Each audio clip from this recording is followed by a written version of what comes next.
1절에 보면은 재앙이로다 나여 그랬습니다. 재앙이로다 나여. 예. 그러니까 하나님 앞에 그 심판을 받을 수밖에 없는 죄 가운데 처한 그 이스라엘 백성들을 보고 그 재앙이로다 나여 그렇게 하였습니다. 그럼 재앙이로다 우리 민족이여 그렇게 하지 않고 나여 그렇게 이야기한 거는 그 하나님 앞에서 그 죄를 짓고 또 패역한 짓을 하고 그렇게 하면은 그 사회에 살고 있는 나도 오염이 되는 거예요. 오염. 네. 봄 되면 미세먼지가 막 날라오고 그러면은 내가 아무리 깨끗하게 산다 해도 집을 깨끗하게 청소해도 먼지가 집에 들어오는 것처럼 예, 세상이 타락하고 그렇게 하면은 그 영향을 나도 받거든요. 세상이 불의하고 예, 부패하고 막 그런 일들이 자꾸 뉴스에 나오고 그렇게 하면은 여러분은 어떤 마음 듭니까? 보면서 입에서 욕이 나온다, 막 욕이 나온다. 아휴, 뭐 저런 인간들 가서 한번 때리고 싶어. 그러니까 세상이 죄로 가득 차면은 내 마음 속에도 그런 이 죄가 쌓인다. 죄가 쌓인. 아유, 가서 때리고 싶어. 내가 판 사람이면 한 50년형 때리고 싶어. 미움이 생기는 거죠. 미움이 생기고 예, 마음속으로 살인하고 막 이렇게 된다. 예, 결국 그 타락한 사회 속에서 나만 깨끗하게 살 수가 없어요. 없어요. 그래서 5절 6절에도 이웃과 친구와 내 품에 누운 여인에게도 입의 문을 지키고 아들이 딸이 며느리가 아버지 어머니 시어머니를 대적한다. 가장 가까이 있는 사람들하고도 막 이 불편해지죠. 불편해져. 그 죄가 그러지 말아야 할 관계까지 파괴시킨다는 거죠. 죄가 세상이 물질 오늘 우리 사회 그러잖아요. 우리 사회가 물질 중심적인 사회로 막 변해 버리니까 집안에서 재산 가지고 싸우고 아버지 돌아가신 후에 막 자식들끼리 심지어는 어머니와 자식들끼리도 막 재판을 하고 난장판이 되어버려요. 그 죄가 그렇게 세상에 오면 그리 되는. 그래서 재앙이로다 나여 그리고 고백하는 겁니다. 2절에 경건한 자가 세상에 끊어졌고 정직한 자가 사람들 가운데. 경건한 사람은 하나님을 경외하는 사람, 하나님을 경외하고 하나님을 두려워하는 사람이고 정직한 사람은 하나님의 말씀에 따라서 그 길로 걸어가야 해를 똑바로 걸어가는 그런 사람입니다. 근데 그런 사람들 하나님을 두려워하고 하나님 말씀에 따라 살려고 하는 사람들이 이제 없다는 거죠. 없다. 그러니까 하나님을 그 최우선으로 그 섬기지 않는다는 거죠. 우리 하나님의 백성들도 하나님 아닌 다른 것을 쫓아다닌다. 하나님 아닌 다른 것을 쫓아. 오늘 우리 사회가 우리 교회가 벌써 그런 지경에 들어갔잖아요. 하나님을 믿는다 그러지만 하나님 아닌 다른 것을 더 귀하게 하나님 아닌 다른 것을 더 귀하게 뭐 거긴 대표적인 것이 자식들이 들어가죠. 내 자식이 출세해야 되는데 성공해야 되는데 그 들어간 거예요. 그 두 손으로 악을 부지런히 행하는 도다. 지도자와 재판관은 뇌물을 구하고 권세자는 자기 마음의 욕심을 말하고 오늘 우리 사회도 그 지도자와 재판관들이 뇌물을 받아가지고 늘 뉴스에 막 나오잖아요. 이게 법원의 신뢰가 땅에 떨어지고 돈이면 다 돼. 이게 뭐 30년 전에 그 나온 말이지만은 유전무죄. 근데 오늘 우리 사회가 그 막 노골적으로 막 그리 나가죠. 권세자는 자기 마음의 욕심을 말하며 이제 법이 있으니까 예, 법망을 피해가기 위해서 누군가 뒤를 봐주고 짝짝꿍하면서 마음의 욕심을 말하지. 내가 이렇게 해주니까 닌 이렇게 하고 서류는 없지만은 마음의 욕심을 말하고 예, 오늘 우리 사회가 그렇습니다. 그들 가운데 가장 선한 사람도 가시 같고 가장 정직한 자라도 찔레 울타리보다 더하다. 그래도 그런 악한 사람들 가운데 죄 가운데 거하는 사람들 가운데 부패한 사람들 가운데도 착한 사람이 있는데 그래도 조금 정직한 사람도 좀 있는데 그런 사람이라 할지라도 가시 같고 찔레 울타리보다 다도다 그랬습니다. 그러니까 믿을 사람이 없다. 그래서 5절에 이웃도 친구도 내 품에 있는 여인도 믿지 말라. 아무도 믿지 말라. 그런 시대가 되었다는 거죠. 이 세상이 망할 때가 되면은 이런 일이 일어나는데 오늘 우리가 살고 있는 사회에는 이런 징조들이 너무 많아지고 있는 것 같아요. 너무 많아지고 있는. 예. 그런 와중에 7절에 오직 나는 여호와를 우러러보며 나를 구원하신 하나님을 바라보나니 나의 하나님이 나에게 귀를 기울이시로다 그랬습니다. 그런 와중에도 제가 막 흘넘치고 내 아들과 딸과 뭐 며느리와 또 아내 남편에게까지도 막 죄가 막 들어와 가지고 나를 시달리게 하고 하는 그런 지경에 이르렀어도 나는 여호와를 우러러보며 하나님을 바라본다. 그렇습니다. 나는 그래도 하나님을 바라본다. 그렇게 하면은 하나님이 나에게 귀를 기울이실 것이다. 그렇습니다. 나는 그런 와중에도 끝까지 하나님을 바라볼 것이다. 그러면 하나님이 나에게 귀를 기울일 것이다. 그러니까 대적이여 기뻐하지 말라. 나는 엎드러져도 일어나고 어두운 데 앉을지라도 하나님이 나의 빛이 되실 것이다. 그랬습니다. 빛이 기뻐하지 말라는 거죠. 예. 내가 여호와께 범죄하였으니 그 진노를 당하려노마 마침내 주께서 나를 위하여 논쟁하시고 심판하시며 나를 인도하사 광명에 이르게 하실 것이다. 예. 사탄이 우리를 넘어뜨리려고 미혹하고 시험에 들게 하고 그런다는 거죠. 그렇게 해서 내가 쓰러졌다 할지라도 나는 하나님을 바라보겠다. 하나님을 찾겠다. 그러니까 기뻐하지 말라. 그렇게 선포한 겁니다. 그래, 네가 이야기한 것처럼 내가 하나님께 범죄했다. 그래서 그 죄의 대가를 내가 받는다. 내가 진노를 받는다. 그러나 그런 가운데서도 나는 내 죄를 회개하고 하나님 앞에 설 거다. 그렇게 선포한 겁니다. 선포. 그러면은 하나님이 나를 위하여 논쟁하고 심판하시며 나를 위해 논쟁하고 심판하신다. 뭐 하나님이 논쟁하시겠어요? 그러니까 하나님이 내가 그래도 하나님 앞에 막 나서면은 하나님이 표현을 그렇게 한 겁니다. 논쟁하고 심판하신다. 하나님이 고민하셔서 생각도 많이 하셔서 결국은 나를 빛 가운데로 이르게 할 거다. 그랬습니다. 내가 그의 공의를 보려다. 그래서 하나님은 하나님께 돌아가는 사람들을 죄를 용서하시고 품어주는 분이다. 이게 하나님의 공의입니다. 내가 이걸 볼 거다. 나의 대적이 이것을 보고 부끄러워하리니 그가 전에 내 하나님 여호와가 어디 있느냐 하던 자라. 그랬습니다. 사탄이 우리를 그 시험할 때 항상 하는 말이 뭐 수천 년 전이나 지금이나 똑같습니다. 네 하나님이 어디 있니? 그리고 하나님이 어디 있어? 하나님이 어디 있어? 아마 나름대로 하나님 앞에 신실하게 서려고 애썼던 사람들은 이 말 다 들어봤을 거예요. 하나님이 어디 있어? 하나님이 어디 있어? 어느 순간에 훅 하고 올라오죠. 훅 하고 올라 깜짝 놀랄 때 있죠. 하나님이 어디 있어? 그런 어떤 영적인 공간에서 누군가 막 소리치듯이 그 소리치는 소리가 들려옵니다. 하나님이 어디 있어? 그런 그 가장 절망했을 때, 좌절 가운데 있을 때 하나님이 어디 있어? 이 사탄이 하는 소리죠. 사탄이. 네. 전에 그렇게 이야기했다는 거죠. 내가 정말 그 절망 가운데 있고 고통 가운데 있고 슬픔 가운데서 어찌할 바 모르고 막 헤매는 그런 가운데서도 그런 가운데 있을 때 하나님 어디 있어? 네가 이야기했지만은 나는 그때 어떻게 하나님을 우러러보고 하나님을 찾았다. 그래 내가 하나님께 죄를 지어서 이 하나님의 진노를 당하고 있는 것이다. 근데 깨끗하게 인정해 버리는 거야. 깨끗하게 인정해.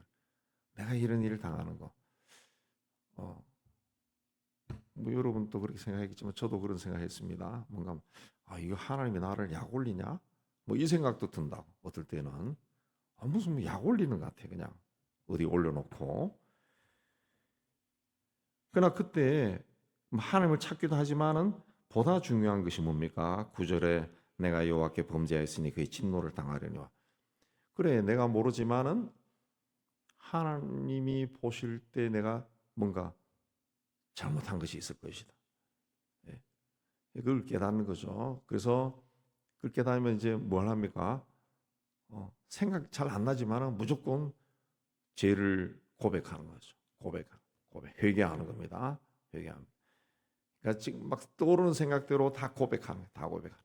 하다 보면은 이걸 하나님이 말씀하시는구나 하고 깨닫는 그 죄가 나온다고 하나님의 진노의 출발점이 되는 어떤 것이 생각이 난다고 생각.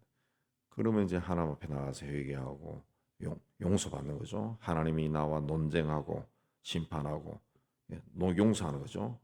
나를 위하여 논쟁했다. 나를 위해 논쟁했다. 그렇습니다. 다르게 쉽게 얘기하면 하나님이 고민했다는 거죠. 고민했다. 요놈을 용서할까 말까, 요죄를 용서할까 말까. 하나님이 그렇게 하겠어요. 근데 인간적인 표현으로 내가 하나님 앞에 그런 죄를 지었으니까, 용서받지 못할 죄를 저질렀으니까 하나님이 이것도 용서해야 될까 논쟁했다는 거죠.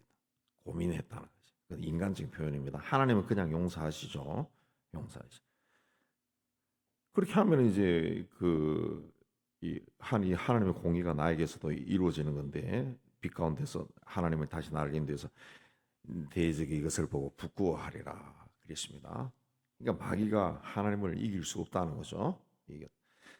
그래서 내 성벽을 건축하는 날 곧 그날에 지경이 넓어질 것이고, 그날에는 아수르 애굽성까지, 애굽에서 강까지, 이 산 이 바다 저 바다 이 산 저 산까지 사람들이 내게로 돌아올 것이다. 돌아온다는 거죠. 그래서 14절에 주는 주의 지팡이로 주의 백성을 먹이신다는 거죠. 먹이시고, 옛날 바센과 길랏 이 풍요로운 땅이죠. 또 15절에 내가 애굽의 땅에서 나온 날 같이 내가 그들에게 이적을 보일 것이다. 그랬습니다. 이적을 보인다. 이적이 나타나는 것은 애굽 땅에서 나온 날, 그 인간으로서는 할 수가 없어요. 어떤 일도 할 수가 없어요. 인간의 힘으로는 풀 수가 없어요. 그때 하나님이 그들에게 이적을 보이라. 하나님이 하나님의 방법으로 인도하신다. 그런 뜻이죠. 이런 뜻이. 그래서 우리가 절대 좌절하거나 절망하지 말아야 될 이유는, 우리 인간의 좌절과 절망이 어디서 옵니까? 이건 내 힘으로 할 수 없어. 나는 할 수 없어. 그럴 때 좌절과 절망이 오는 거죠. 절망이 오는 거죠. 그러나 하나님은 다 할 수 있다는 거죠. 전능하신 하나님.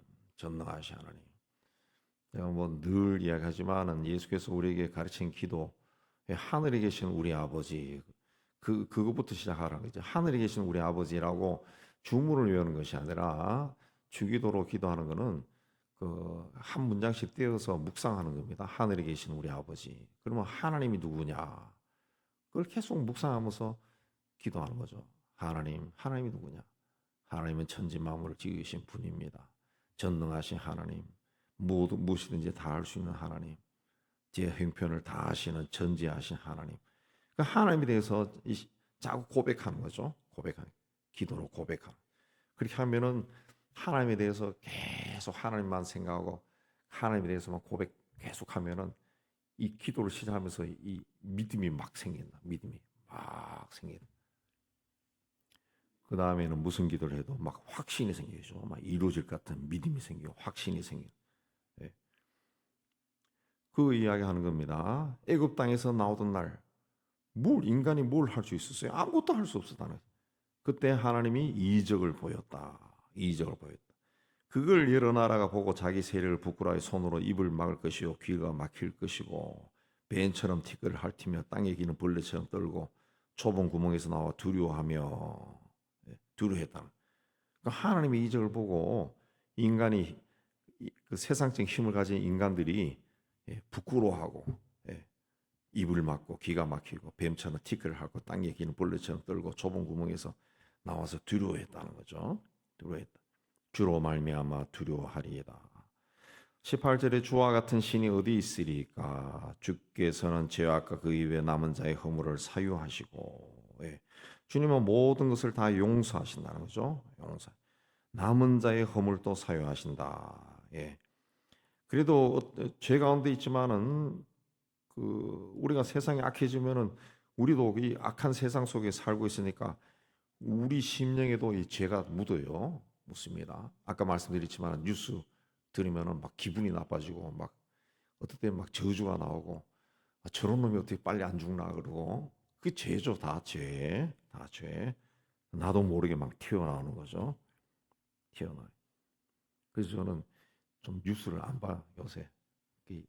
일반 TV 뉴스를 안 보고 그냥 스마트폰에 나오는 그 떠오르는 것만 보지 아니면 신문 한번 인터넷을 훑어버리지 방송으로 뉴스를 안 봐요. 그 인터넷으로 신문 봐도 그게 막 얼굴 보면은 기분이 나빠지고 막 그런 게 있는데 별로 좋은 게 아니더라. 좋은 게. 예. 그냥 좋지 않은 뉴스 같은 것들을 우리나라건 해외건 자꾸 보면은 막 불쾌해져요. 마음이 아주 불쾌해져. 예. 또 사기친 사람, 뭐 전세 사기 당해서 누가 스스로 목숨을 끊었다 그런 뉴스를 들으면은 마음이 굉장히 불편해져. 굉장히 불편해. 예. 마음이 막 불편해져. 막 기분이 나빠지고 어떤 때는 그냥 아유 빨리 죽었으면 좋겠다. 막 그 생각도 든다. 그 생각. 아유 이런 세상에 뭐 오래 사는 게 무슨 의미가 있나. 막 그래서 그런 것들이 다 죄죠. 죄. 이게 죄입니다. 그 남은 자의 허물이란 남은 자의 허물.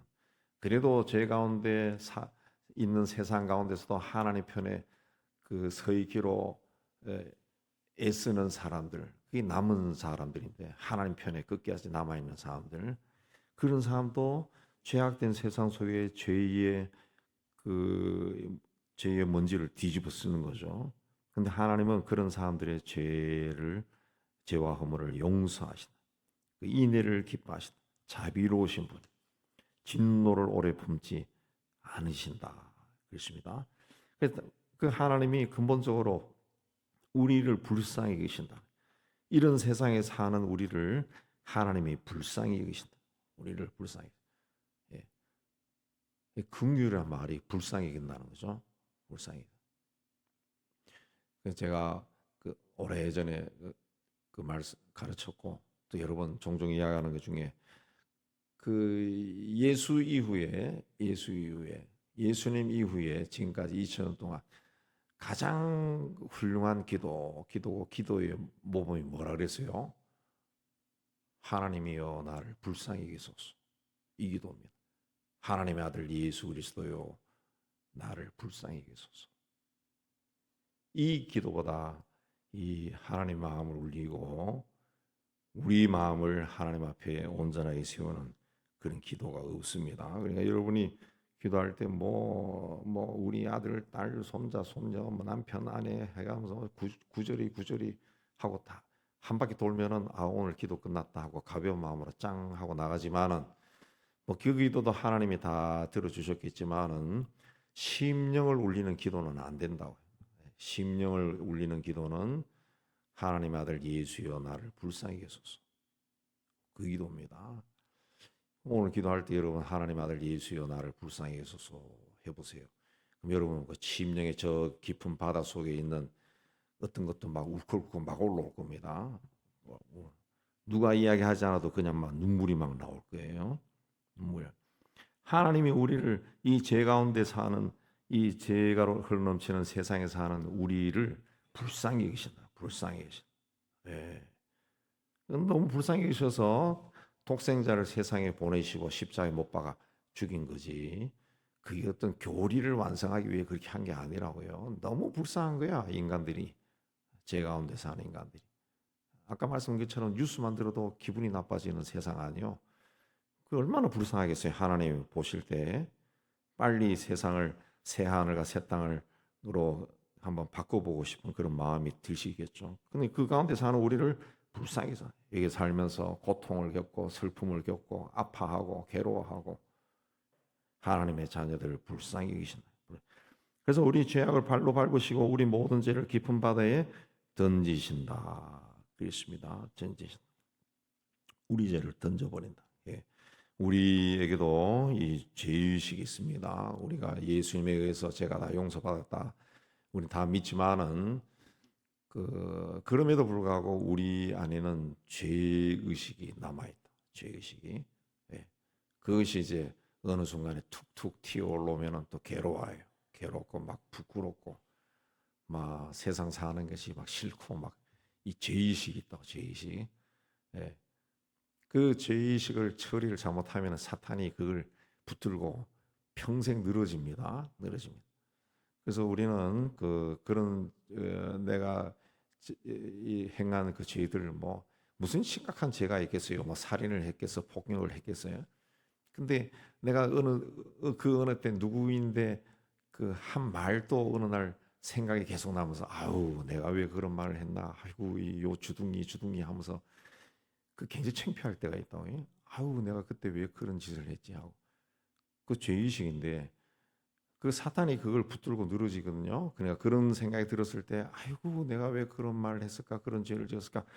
그렇게 하지 말고 그러니까 예수 십자가의 보혈로 용서해 주셨음을 감사합니다 하고 고백해야 됩니다. 고백해. 그래 자꾸 처리해 버려야 됩니다. 우리 죄악을 발로 밟고 우리 모든 죄를 깊은 바다에 던졌다. 그렇습니다. 하나님은 기억하지 않는데 우리가 기억하는 거예요. 그 사탄이 기억하는 거예요. 하나님은 기억하지 않아요. 근데 사탄이 우리로 하여금 자꾸 기억하게 한다고.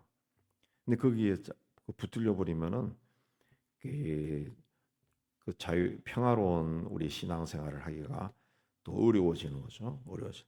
그러니까 하나님은 20절 말씀처럼 조상들에게 맹세하신 대로 야곱에게 성실을 베푸시고 아브라함에게 인애를 더하시리라. 그러시면 하나님은 우리에게 그 성실하신다, 진실하시고 인애를 더하시, 자비로우심, 예. 진실하시고 자비로움. 항상 하나님은 진실하시다, 정직한 하나님, 그리고 자비로운 하나님. 자비로운 하나님이 뭡니까? 불쌍히 여기시는 우리를 불쌍히 여기시는 하나님. 예.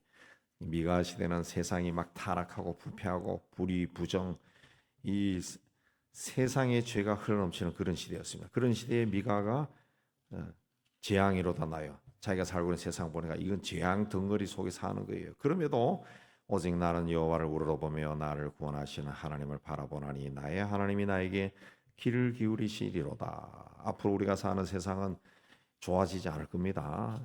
정말 좋아지지 않습니다. 성서적으로 봤을 때 더 악하고 막 참혹한 일들이 더 많이 날 거예요.